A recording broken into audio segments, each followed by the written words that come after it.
ప్రకాశం జిల్లా ఒంగోలులో వైఎస్ఆర్ కాంగ్రెస్ పార్టీ ఒంగోలు నియోజకవర్గం సమన్వయకర్తగా వైసీపీ అధిష్టానం చుండూరు రవిబాబును నియమించడం జరిగింది. ఈ సందర్భంగా చుండూరు రవిబాబుతో ప్రకాశం జిల్లా reporter Jaleel face to face. Prakasam జిల్లా ఒంగోలు నియోజకవర్గ సమన్వయకర్తగా వైసీపీ పార్టీ అధిష్టానం శ్రీ చుండూరు రవిబాబు గారిని నియమించడం జరిగింది. ఇప్పుడు ఆయన మాటలతో చిట్చాట్ చేద్దాం. అధిష్టానం మీద ఎంతో నమ్మకం పెట్టిన మీకు ఈ పదవి ఇచ్చింది కదా, దాన్ని మీరు ఎట్లా అనేది మా నాయకులు జగన్మోహన్ రెడ్డి గారు ప్రజానాయకులు, ఆయన ఆశీర్వదించి ఆయన నన్ను ఇక్కడ నియమించడం, ఆయన నమ్మకాన్ని నేను నిలబెడతాను.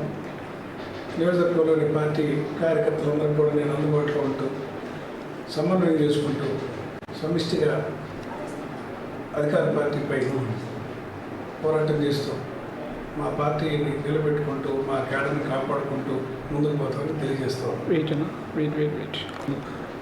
జిల్లా అధ్యక్షులు శ్రీ బూచపల్లి శివప్రసాద్ రెడ్డి గారితో మీ అనుబంధం కానీ ఆయనతో మీ సత్సంబంధం కానీ మీ సహకారం ఎట్లా ఉంటుంది? శివప్రసాద్ రెడ్డి మా సోదర సమానుడు.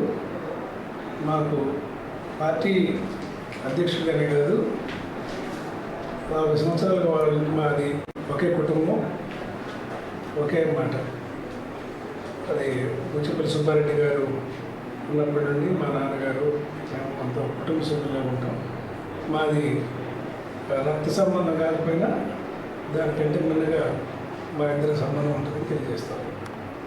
ఇప్పుడు ప్రస్తుతం ఉన్న పరిస్థితుల్లో, వాస్తవ పరిస్థితుల్లో టీడీపీ పార్టీ చిన్న నాయకులు కాదు, పెద్ద నాయకులు ప్రతి ఒక్కరి మీద సోషల్ మీడియా కానీ ఏదైనా కానీ కేసులు బనాయిస్తూ వస్తున్నారు. వాటిని ఎట్లా ఎదుర్కొనే పరిస్థితి ఉంది? సోషల్ మీడియాలో ఇది అందరికీ తెలియాలి. ఈ చెడ్డ వాటిని మొదలుపెట్టింది తెలుగుదేశం పార్టీ.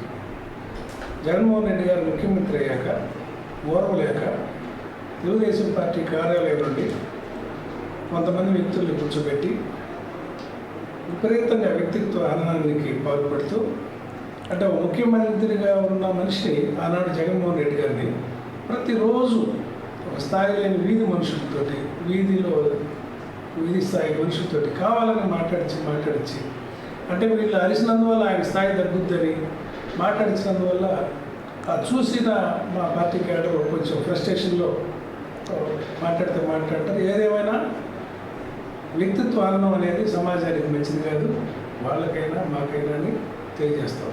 ఇప్పుడు మీ కార్యకర్తలు కానీ నాయకులు కానీ కొద్దిగా భయం వాతావరణం ఉన్నారు. వాళ్ళని మీరు ఏ రకంగా ప్రోత్సహిస్తారు? వచ్చే ఇప్పుడు నడుస్తున్న పార్టీని ఏ రకంగా ముందుకు తీసుకెళ్ళాలని? ప్రజాస్వామ్యంలో ఎవరికైనా ఒక కాల పరిమితి ఉంటుంది. వీళ్ళే రాజులు కాదు. ఒక 5 సంవత్సరాలు మాత్రం వాళ్ళకి ఇచ్చిన మ్యాండేట్. తర్వాత మనం అంబేద్కర్ రాసిన రాజ్యాంగంలో అందులో ఉన్నాం. అంతేగాని ఇష్టారీతిన కేసులు పెట్టినా, భయపెట్టినా ఏనించాలో మేము వీధి పోరాటాలకైనా న్యాయ పోరాటమైనా చేసి మా క్యాడర్ని కాపాడుకుంటాం. జగన్మోహన్ రెడ్డి గారు లాంటి నాయకుడు ఉండగా క్యాడర్ కూడా భయపడాల్సిన అవసరం లేదని సందర్భంగా తెలియజేస్తాం. ఏదైనా కానీ మడవ తిప్పము, మాట తిప్పము, ఇక్కడ ఉన్న పార్టీని ప్రజల్లోకి తీసుకెళ్తానని, ఇంతకుముందు పూర్వ వైభవం తీసుకొస్తానని చుండూరు రవిబాబు గారు ఈ సందర్భంగా తెలియజేశారు. వాళ్ళకి మా ఫోర్ సైడ్స్ తరఫున ధన్యవాదాలు తెలియజేస్తాం. థ్యాంక్స్.